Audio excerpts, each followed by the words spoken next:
Welcome to Forward Rowan, Prosperity Through Progress, the podcast showcasing Rowan County's journey toward greater prosperity. In this Forward Rowan segment, we're joined by key investors to discuss the goals, progress, and impact of the Forward Rowan campaign. Stay tuned to hear how we're building a brighter future together.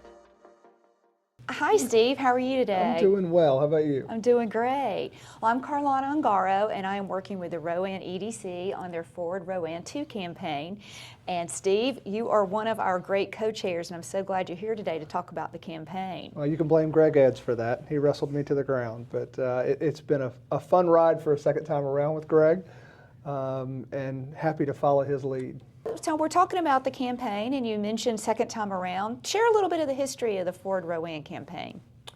You know, we started out back in 2020. I think everybody probably remembers what was going on then, but surprisingly, we had a lot of things going for us. Our community was preparing for growth and preparing for some exciting opportunity. We had, for the first time, new energy of a brand new EDC director who had really brought a new direction for us, and I thought that was really positive. But we also had great alignment across the community, from the county, the municipalities, all the private sector. And that was intentional. That was led by our county commission, and I'll give Greg credit there. It was something he intentionally went about. So for the first time in our county, I felt like we had great alignment, great opportunity, and great resources to put it to bear. So we were so excited when we started the campaign, but then we get hit broadside with pandemic right in the middle of it. Yeah, we'd been 6 weeks into the campaign when everything was shut down. And I remember sitting in this very room and thinking, you know, can we continue this campaign? Is this crazy? We're all masked up. We're all looking at each other going, are people going to give at this point in time? It was amazing how people responded to that, from text messages to phone calls, because nobody was meeting in person. That outreach worked, and I think everyone came together because of that alignment, and I'll be honest, also with a little bit of fear. Yeah. Fear for our community, fear for our economy, and wanting to push their chips to the middle and say, well, you know, if anybody's going to survive, it's going to be this community. And so those two things together, I thought, brought some incredible results. One highly positive, the other one shockingly negative to begin with, but wound up being a little bit of the glue that kept the campaign together. Yeah, particularly with COVID, economic development was one of those initiatives that people paid attention and got behind more, because we were all worried about the economy. Absolutely. And our lives, for that matter. Yes, double. The first campaign exceeded our expectations, delivering nearly $1 billion or more in capital investment and over 2,500 new jobs. Why do you think it was so successful? You know, I go back to that one word. It was alignment, and it was a first time for me. You know, born and raised here, but been working here in my adult life for over 25 years, that I had seen that level of alignment across all of the sectors. The business sectors. We always talked about what it could look like, but it took work. It was not something you just say, we're all going to get aligned. That's not how it happened. It was a lot of small meetings, a lot of big meetings, a lot of community meetings, a lot of private sector meetings. The rebranding effort was a big part of that. People forget that brought a lot of people together. We didn't just come up with a tagline, which I still like. I try to be an original every day. But there was definitely an original, Steve. But that set a tone. That brought people together at a different level and got them behind the same effort. And I think it was that alignment that made us so successful. Yeah, it was a great campaign. It's delivered amazing results in economic development over the last few years. How has Rowan County changed, and how has Forward Rowan impacted that change over the last 5 years? Well, I think you start with the big ones, because I always try to start with the people. And the average wage in Rowan County has skyrocketed since then. And when you put more money in people's pockets and give them more opportunity, you're going to have a stronger local economy. And at the end of the day, that's what we're about in economic development. People think, oh, you're just bringing big business to town, you're trying to grow our economy, you're giving away incentives, that's what you do. No, we literally try to improve the quality of life for the basic citizen of Rowan County, of which I am one. And if we stay focused there and continue to build their quality of life, their opportunity within our community, we're going to be successful. And I'm seeing that arc accelerate, and I'm really excited for the people who live here, because it's been a long time coming. We've been working on this for a lot of years, and so to finally feel some of the success of all that hard work has been great. You know, one of the numbers from the previous campaign to now was the wages. So we had a goal for wages to be around $16, $17 an hour. The jobs we brought in is almost $26 an hour. Amazing. So that's a significant economic bump for people. But that's where I always start, and then the number of jobs and the different varieties of jobs and opportunities, because you have to build an economy that's accessible to everyone. And so you can't just bring in jobs here or here. You've got to have a full spectrum.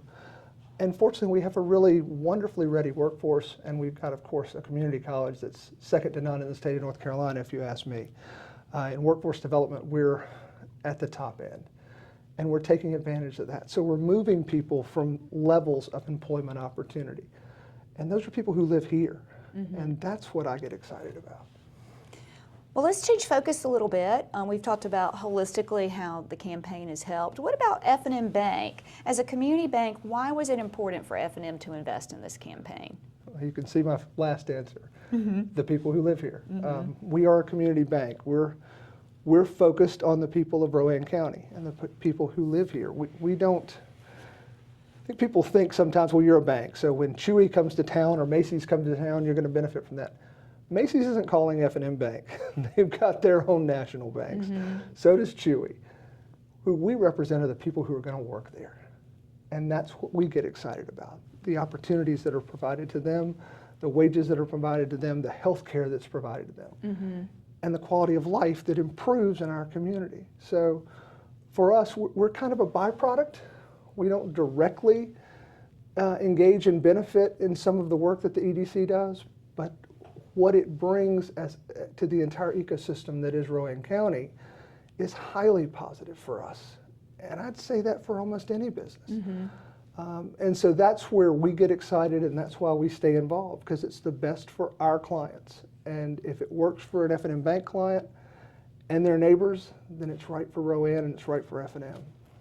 Yeah, you were talking about how the indirect effect for businesses like yours, we anticipate that the new campaign, which is going to bring in 3,000 jobs, will bring an additional $141 million a year in consumer expenditures. And that includes loans from the bank to buying groceries and eating out, all those things that people do. Getting people cars, educating their children.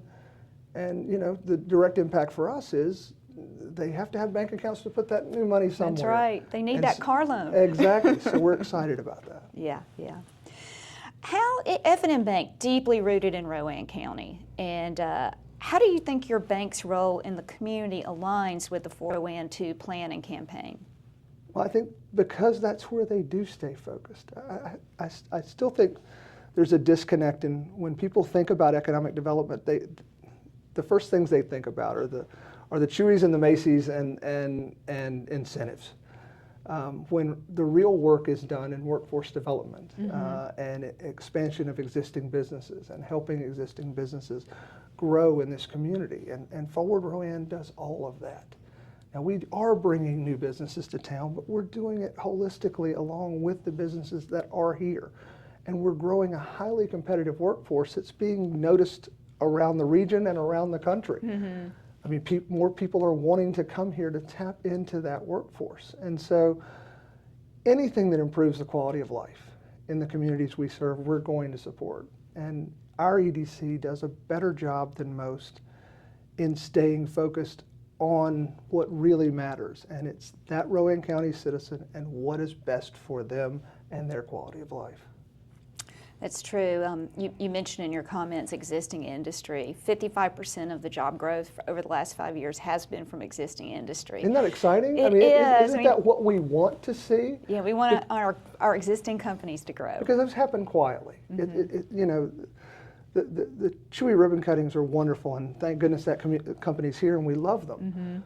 but those quiet job expansions at the companies you all know, when Cheerwine adds 5 new jobs that nobody hears about, but we all feel. It's still important. It's still highly important. Yes, so much so. What would you say to other business leaders or investors who are considering supporting the initiatives of the EDC? I think you can look at it 2 ways. And we do, by the way. At F&M Bank, we look at it 2 ways. One, you ask the first question, what's in it for me? What's in it for our business? That's a pretty simple answer. It is a higher quality of life, a higher wage for the average Rowan County citizen, more expendable income, and the opportunity for you to share in that, whether you're selling cars, selling food, selling houses, providing services for a laundromat, or anywhere else. All of those things create opportunity for us. So when you ask yourself what's in it for me, it's a pretty direct answer. It's better for everyone. The other piece is, this is a unique community. More so than most, we truly care about this community. The business sector does. I've never seen a community that invests more in the quality of life directly in its community, whether that's parks or nonprofits. From Rowan Helping Ministries to the Bell Tower Green, I challenge any community our size in America to do what we do in terms of a business community, to pour back in. So this is another way to do that. And this one has a multiplier to it. Some of the others don't. Some of the others are just capital campaigns that create wonderful things for people to use. This is a multiplier. You invest here, you're going to put more money in more pockets of more people, and it's just going to echo going forward. And that's how you grow a community that's balanced, and you make it accessible to everyone. Yeah. Steve, we know that Forward Rowan 2 has even bigger goals, with a 20% increase in the number of jobs we want to bring here and an increase in our capital investment too. Do you think that our community can do that? I really do. When I look at the preparation we've done and the work that's been done to get ready for this, and I look at the quality of Rod Kreider's team at the EDC, I think it's incredibly possible. We're a pretty well-balanced ecosystem here in Rowan County, I think, and that's going to be the challenge for us going forward. Because we have pressures. We have residential pressures, we're going to have commercial pressures, we're going to have cost of living pressures. And so it's going to be up to us as a community, and especially as an EDC, to maintain that balance as we continue to grow. Like I know, we're going to get residential pressure from the Charlotte area. It's going to push our way. That's not a bad thing, but it creates demand for new schools, new services, all kinds of things. And the tax rate for those homes is not going to pay for that. So you have to have that balance of commercial taxation that offsets that residential growth you're going to have. So it's a constant challenge to balance those, but I think our EDC truly stays focused in that space and understands it. So we're going to go out and try to do those things that impact things like, yeah, the wages are going up, but we're also going to try to hold that cost of living to something that is affordable within our community. That's why I think this works in Rowan County, because the commitment to that balanced ecosystem. That's a really great way to post that. To do that, we got to attract some industries. Yes, we do. And some industries are better for communities than others are. What industries and opportunities do you see for Rowan County?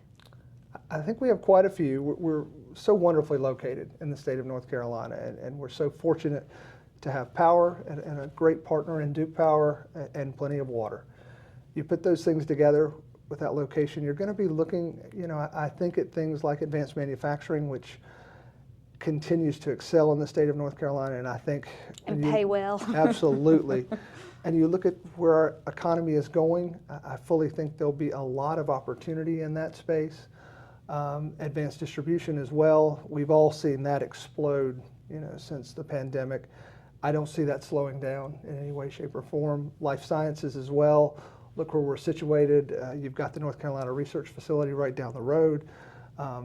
And so I think the opportunity in that space is going to be pretty large as well as basic services. We're going to grow simply because of that geographic piece and the additional growth the EDC is going to bring to this community. You talked about before alignment, community alignment, collaboration. It played a big role in the first campaign. What role do you see the partnerships playing in making Forward Rowan 2 just as successful? Relationships. Our bank's been running for 115 years based on relationships, and we're very fortunate, as I talked about this community being special, our businesses have those relationships, and that's why we tend to come together in these times and understand that rising tide does raise all ships. And so it's the fact that Rod not only knows a lot of the players in this community, but each one of us know each other. And so those subtle handshakes, phone calls, conversations create and keep that alignment, especially in the private sector. And you don't always see that in communities. Lots of times they're disjointed. This is a place where our businesses know each other, we care for each other, and we're going to do what's in the best interest of each other. I think that positions you well too. A lot of communities struggle because with new people moving to a community, particularly with plants and things like that, where leadership may come from the outside, I think y'all are particularly positioned to address that and bring those people in the community. Well, Would you agree? We're intentional about that. Yeah. If we get a new plant manager in this community, they better look out. We're coming for them. We're going to draw them in. We're going to take them to dinner. We're going to introduce them around town. We're going to make them feel comfortable in this community, and we're going to make them a part of this business community.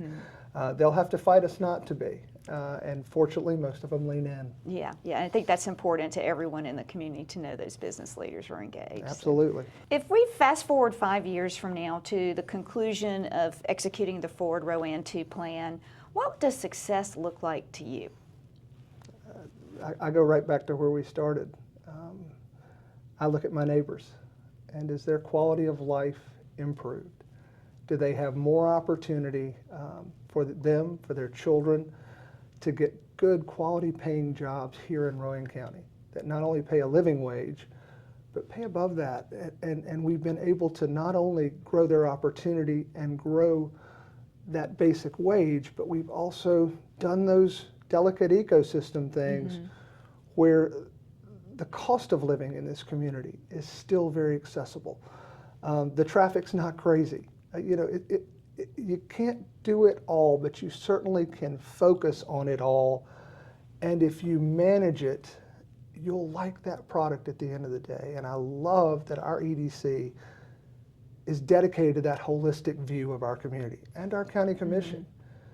They are focused on that holistic view of our community. It's not just about growth numbers.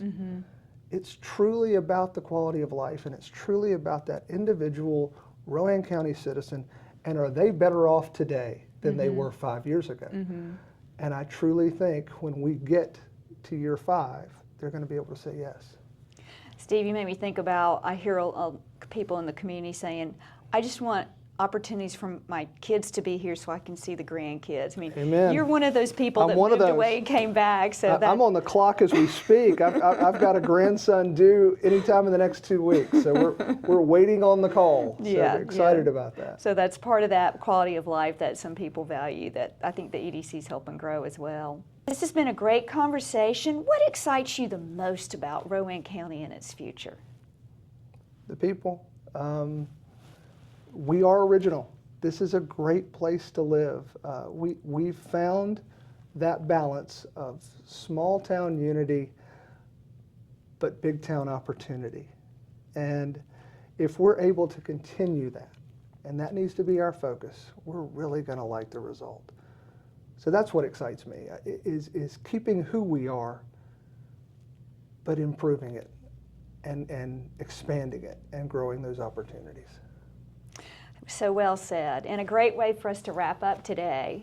By the time this episode ends, we hope that we will be at our goal with the Forward Rowan campaign. Fingers crossed, but I think we will. Yeah, it's a public-private partnership, and about $1.5 million is what we're looking to raise, committed for over the next 5 years, and that will help put us over the top and allow the Forward Rowan 2 program to be executed to its fullest extent, bringing more jobs and prosperity to the community. Thank you for listening today. Steve, thank you so much for your time. This was fun. Absolutely. I enjoyed it as well. By the way, it's never too late. If you'd like to join us in Forward Rowan 2 and be a part of this great future story, we'd love to hear from you. Yeah. Help invest in your community. Invest with Forward Rowan 2. Thank you. Very welcome. Great to see you. Thank you for tuning in to Forward Rowan, Prosperity Through Progress. Be sure to follow Rowan EDC on LinkedIn for the latest updates on project announcements, expansions, workforce initiatives, job fairs, and more. To learn more about the Rowan EDC and our services, visit rowanedc.com. And for insights into our Forward Rowan goals, visit forwardrowan.com. Together, we're building a stronger, more prosperous Rowan County, one step at a time.